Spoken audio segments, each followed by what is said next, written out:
Ya, manusia mana sih yang selalu minta sama Tuhan, gak mau dikasih bencana, gak mau dapatkan bala. Tapi pernahkah manusia itu melihat kelakuannya sendiri? Pernahkah dia ngaji diri? Bagaimana dia berinteraksi dengan orang lain? Sudah lihat belum dirinya sendiri itu seperti apa? Suka berbuat zolim, suka berbuat jahat, gak beriman sama Tuhan, selalu jahatin orang, selalu buat kerusakan di muka bumi ini. Entah itu merusak alam, menggunduli hutan, lautan dicemari. Udahkah manusia itu koreksi diri sama Tuhan, mintanya yang baik-baik aja, tapi kelakuan di dunianya jahil mah takil kayak buto ijo. Kalau perbuatannya aja nggak baik, nggak bener, nggak adil, malu berdoa kayak gitu sama Tuhan. Kita ini punya karma di dunia sesuai dengan perbuatan kita. Jadi nggak perlu pakai tumbal, pakai uang hanya untuk nolak bencana. Karena apa? Karena itu datang atas perbuatan kita sendiri. Kalau kita itu baik-baik aja, gak neko-neko, jalan lurus ke Tuhan, jalan yang benar, jalan yang diridhoi Allah, kita masih pantas berdoa, ya Allah jangan didatangkan bala bencana.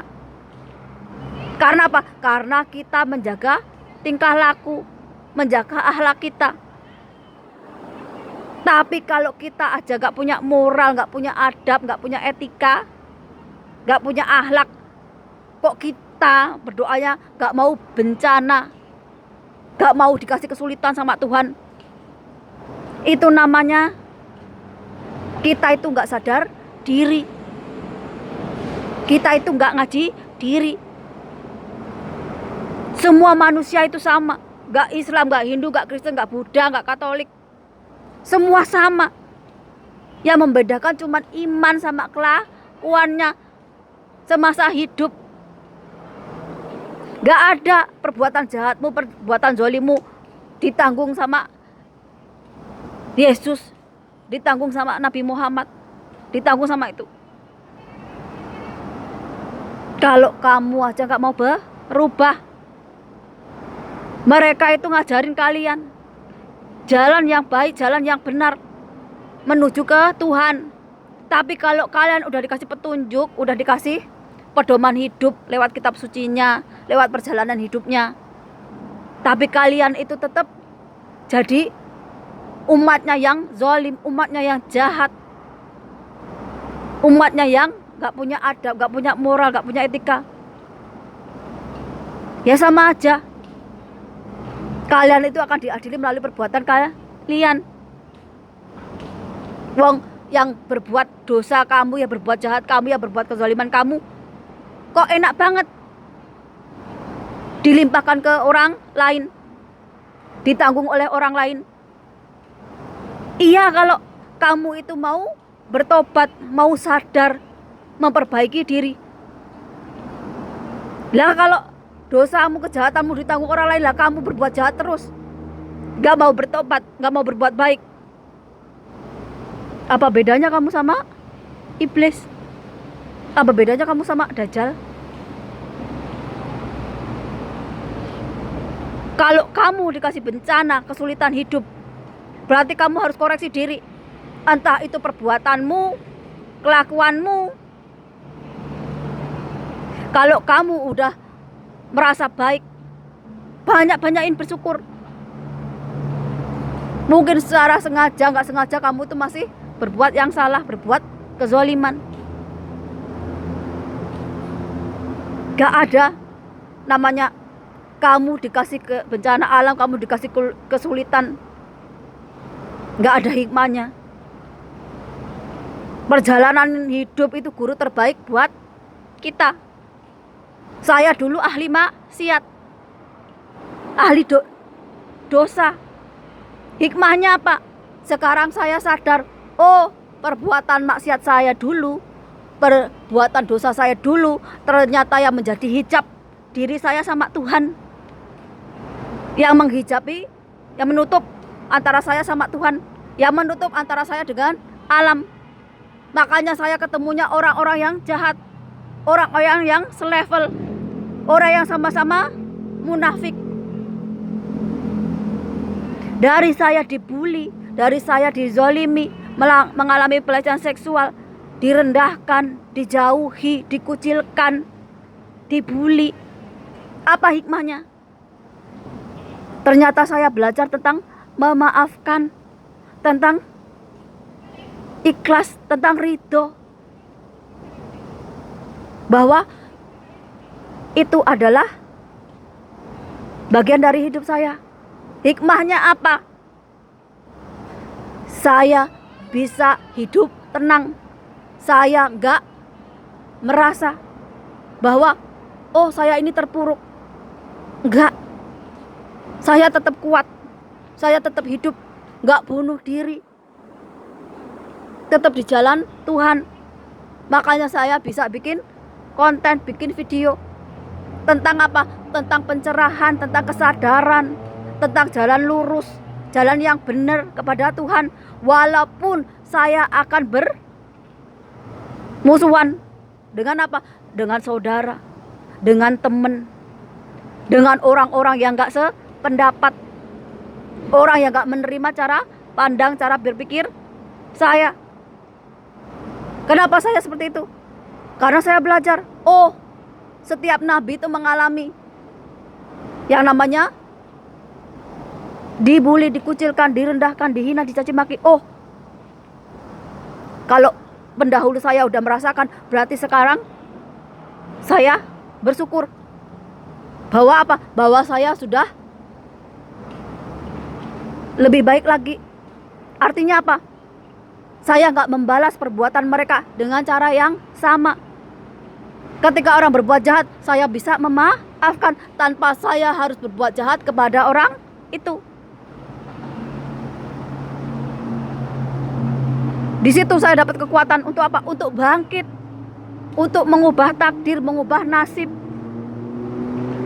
dari orang yang gak kenal Tuhan, jadi lebih mendekatkan diri sama Tuhan.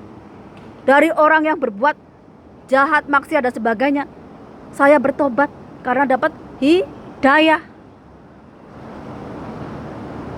Kalau hati kita itu resah atau punya penyakit hati, banyak-banyak mendekatkan diri sama Tuhan. Baca Al-Quran beserta maknanya atau kitab suci yang kalian yakini beserta maknanya. Agar apa? Agar jiwa tenang. Bisa ke gunung, bisa ke lautan. Tapi untuk apa? Untuk mendekatkan diri sama Tuhan melalui alam, bukan ngelmu atau cari pesugihan. Apalagi buat laki-laki yang rendah iman, hati-hati dengan perempuan. Perempuan itu kalau nggak baik bisa bawa malapetaka buat kamu. Banyak laki-laki masuk penjara atau membunuh orang lain hanya karena omongan perempuan. Yang perempuan, jaga kata-kata, mulutmu harimaumu. Jangan asal ngomong, nanti bawa malapetaka nggak hanya untuk kamu tapi juga orang lain. Yang laki-laki, tingkatkan imanmu. Jangan sampai tergoda omongan perempuan. Nanti kamu yang dapat malapetaka kalau kamu itu nggak punya iman. Dan juga harp yang buatan bule itu bisa menyebabkan bencana alam atau gempa. Orang Jawa kalau cuman kayak gitu udah biasa, kecil. Gunung meletus aja bisa ditundukkan. Lautan bergejolak aja bisa ditundukkan. Bumi yang bergolak aja bisa diredam. Karena apa? Karena nenek moyang kita orang yang mengimani Tuhan. Kalau orang Jawa nyebutnya manunggaling kawula Gusti. Manusia itu menyatu dengan Tuhan, menyatu dengan alam. Makanya nenek moyang kita itu kalau kemarau minta hujan hanya lewat kata-kata. Gunung Merapi meletus pun bisa diredam. Dengan apa? Dengan bantuan Allah, kekuasaan Tuhan. Kalau jasad manusia yang bikin dosa, bikin maksiat, berdoa sama Tuhan, kita sebagai manusia itu harus sadar diri. Kalau doa kita itu nggak dikabulkan sama Tuhan. Tapi kalau kita secara ruh yang dikasih Tuhan, itu udah mengenal Tuhan, kita berdoa sama Tuhan, kita diijabah sama Tuhan. Bagaimana kita mengenal ruh kita? Yaitu dengan perjalanan hidup kita ini, menerima hakikat kehidupan, apa yang Tuhan kasih, baik, buruk, sedih, mengecewakan, kesulitan hidup, kesenangan hidup, itu bagian dari takdir, bagian dari Tuhan. Kita harus legowo, harus ikhlas dengan apa yang ditakdirkan Tuhan. Itu cara paling mudah untuk mengenal ruh kita.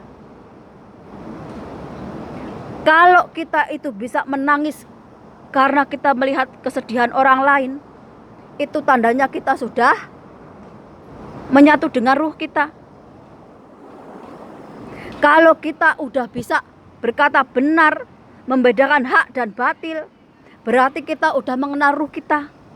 Karena apa? Karena ada zat sifatnya Allah, yaitu apa? Maha adil. Berarti kita udah mengenal yang namanya adil. Banyak cara kita itu bisa mengenali diri kita udah menyatu sama ruh kita atau enggak. Karena apa? Karena manusia tanpa ruh, tanpa jiwa, hanya seperti daging dengan tulang. Sampah, gak ada gunanya, gak ada manfaatnya. Kenapa? Kalau mati cuma dimakan cacing, gak ada apa-apanya. Itu kalau manusia yang paling rendah. Ya itu cuma apa? Cuma manusia dengan daging dengan tulang. Gak punya apa-apa di dalamnya. Cuma sepotong daging yang berjalan.